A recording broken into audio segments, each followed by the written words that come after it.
Assalamualaikum warahmatullahi wabarakatuh. Selamat pagi teman-teman. Salam tandan berjuri. Baik teman-teman, kita kembali lagi beraktivitas di kebun kelapa sawit kita teman-teman ya. Dalam hal ini teman-teman ya, kita di bulan suci Ramadan ini tentunya kita terus semangat teman-teman ya. Terus semangat untuk merawat dan mengurus tanaman kelapa sawit kita teman-teman. Jadi walaupun bulan suci Ramadan, kita terus semangat dalam merawat dan memperhatikan tanaman kelapa sawit kita. Jadi jangan jadi alasan dan jangan jadi hambatan teman-teman ya, untuk tidak beraktivitas di kebun kelapa sawit kita. Mudah-mudahan tanaman kelapa sawit kita ini setelah kita perhatikan, setelah kita rawat dengan baik, mudah-mudahan ke depan hasilnya cukup memuaskan dan yang jelas cukup bisa maksimal ya. Karena saat ini tanaman kelapa sawit kita ini selalu kita perhatikan dan kita rawat teman-teman ya. Tuh terlalu banyak ilalang teman-teman ya. Banyak ilalang, cuman sudah kita kendalikan di sekeliling piringan kelapa sawit kita teman-teman ya. Di piringan sudah kita bersihkan, sudah kita kendalikan teman-teman ya. Di piringan kelapa sawit barusan beberapa waktu yang lalu teman-teman ya, sudah kita kendalikan dan kita bersihkan. Jadi dengan cara itu mudah-mudahan pertumbuhan dari tanaman kelapa sawit kita ini akan semakin bagus saja teman-teman ya.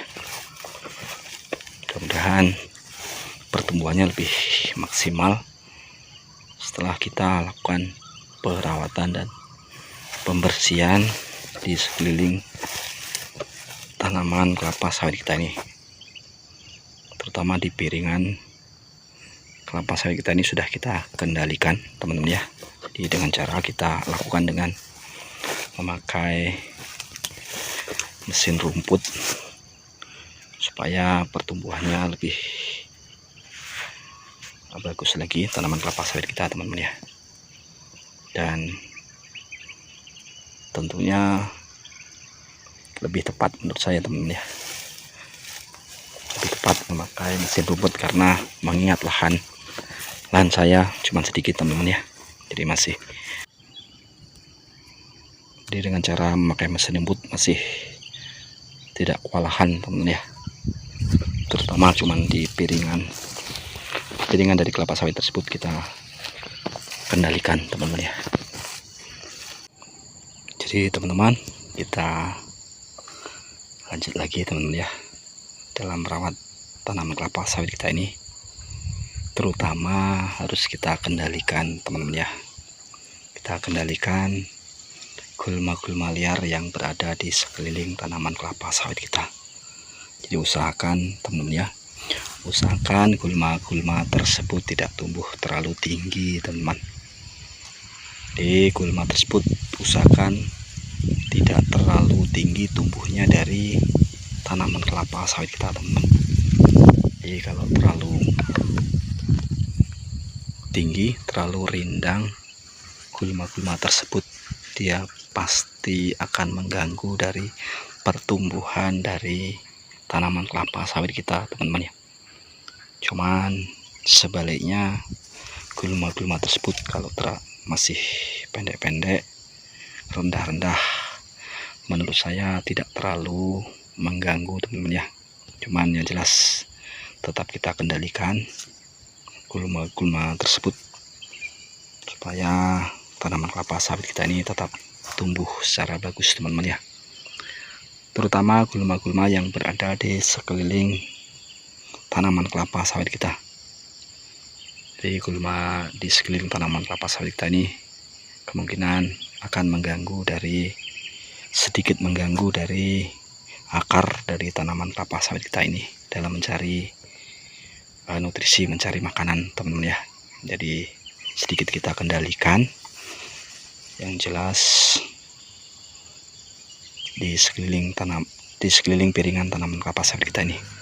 Jadi dengan cara itu mudah-mudahan perkembangan dari tanaman kelapa sawit kita ini semakin bagus saja teman-teman ya.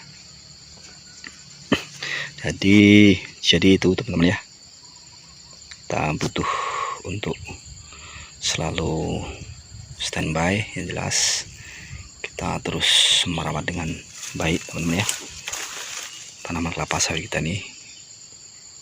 Dengan cara itu teman-teman ya, kita kendalikan gulma-gulma yang berada di sekeliling seputaran piringan kelapa sawit kita ini. Yang jelas intinya terus semangat teman-teman ya, terus semangat dalam merawat dan memelihara tanaman kelapa sawit kita ya teman-teman. Jadi itu teman-teman ya, terutama menurut saya teman-teman ya, jelas jangan salah pilih untuk salah bibit teman-teman ya. Masalah bibit itu adalah nomor 1 bagi saya teman-teman ya. Jadi kadang-kadang dari teman-teman semua beda pendapat, cuman itu kan menurut saya teman-teman ya. Menurut saya lebih baik untuk memilih bibit yang bagus, bibit yang jelas, bibit yang melewati uji laboratorium atau bibit unggul teman-teman ya.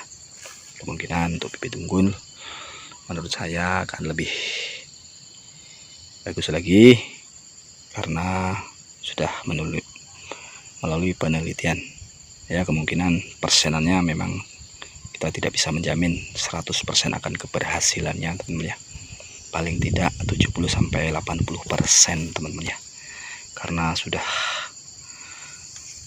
uji coba atau sudah ditanam beberapa ribu perusahaan yang sudah menanam dari bibit unggul tersebut teman-teman ya. Jadi sudah tidak kita ragukan lagi untuk hasilnya teman-teman ya. Cuman persenannya memang kita tidak bisa mengambil keputusan untuk 100% teman-teman ya. Jadi paling tidak 70-80% teman-teman.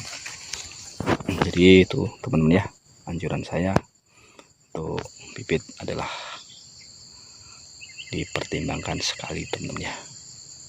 Untuk memilih bibit sangat dipertimbangkan sekali karena bibit sangat menentukan keberhasilan kita teman-teman ya. Jadi keberhasilan dari tanaman kelapa sawit kita ini tergantung dari bibit yang kita tanam teman-teman ya. Jadi setelah itu memang untuk pemupukan dan perawatan itu menjadi penunjang utama juga teman-teman ya. Cuman untuk bibit adalah nomor 1 teman-teman. Jadi bagi teman-teman semua saya sangat menganjurkan untuk memilih bibit yang bagus teman-teman.